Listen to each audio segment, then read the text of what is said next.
സ്ഥാനാർത്ഥിക്ക് പറയാൻ പല പരിമിതികളുമുള്ള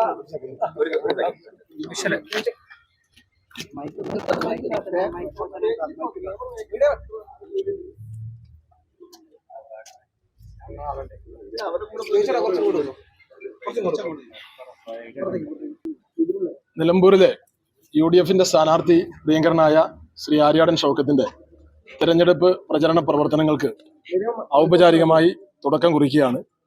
മലബാറിലെ കോൺഗ്രസ് പ്രസ്ഥാനത്തിന്റെ മുഖമായിരുന്ന, മലപ്പുറത്തെ കോൺഗ്രസ് പ്രസ്ഥാനത്തിന്റെ എല്ലാമായിരുന്ന ആര്യാടൻ സാറിന്റെ ഓർമ്മകൾ ഈ മുക്കട്ട ജുമാ മസ്ജിദിന്റെ മീസാൻ കല്ലുകൾക്കിടയിൽ അന്തിയുറങ്ങുന്ന ആര്യാടൻ സാറിന്റെ കബറിടത്തിൽ നിന്നാണ് ഞങ്ങളുടെ തെരഞ്ഞെടുപ്പ് പ്രചരണ പ്രവർത്തനം ആരംഭിക്കുന്നത്.